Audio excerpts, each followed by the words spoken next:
The climate change is a common problem in Southeast Asian countries. What we are lacking is we don't have the common vision. The leadership program like this can contribute to develop a common vision in this region.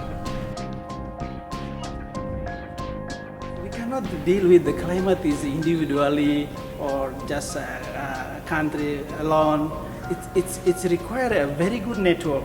It's require inter-country, cross-country, cross-culture, because climate is something that global.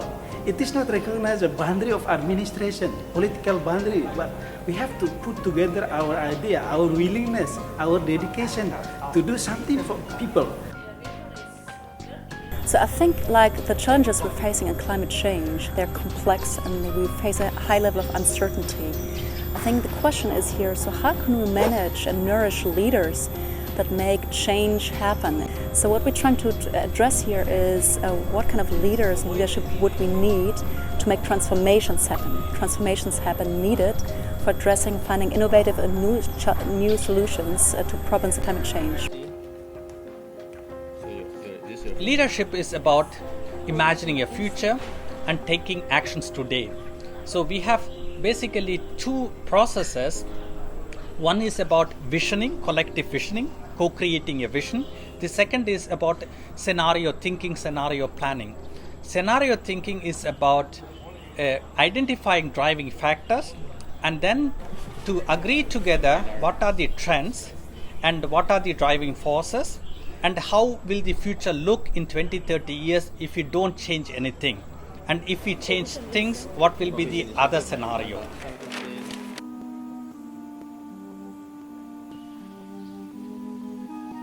The Climate Leadership Program applies the methodology of GIZ's Academy for International Cooperation. We call our approach Leadership for Global Responsibility. Its cornerstones are collective leadership, transformative leadership, and innovative action. But most important, it is a dynamic leadership approach that we constantly co-construct with our partners and participants.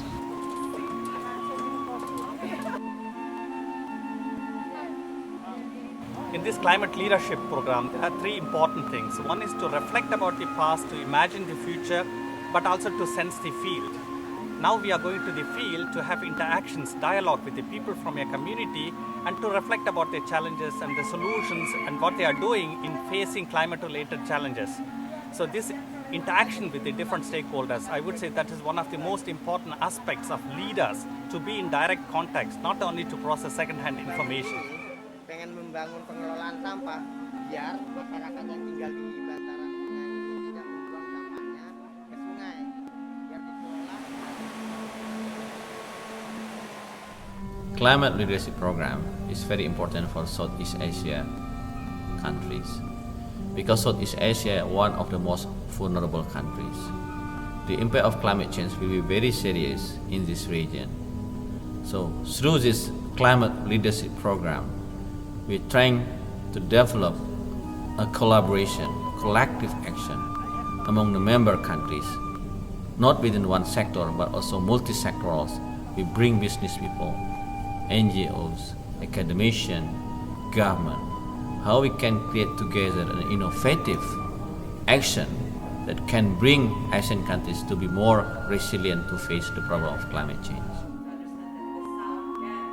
I think a lot of innovative transformative solutions, they can come from Indonesia, from Southeast Asia. Just take an example, this Trihita Karana concept from Bali.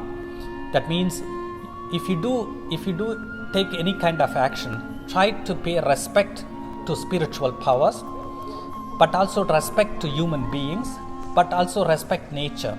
To be in balance with human beings and nature, and it can provide a lot of inspiration to deal with the climate changes.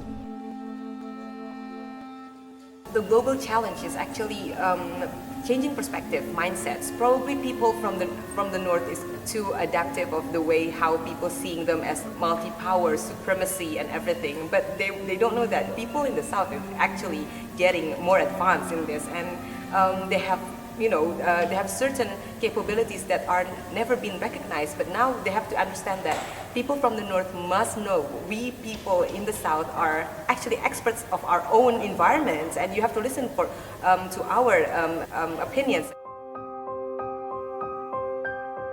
But one thing really stick in my mind is the power of now, the power of doing in the present. Because in the past, or we can call it whatsoever, we can call it history or whatsoever, actually we can learn from it. But most of it, we are just regretting about the past. And now it is our time to take action.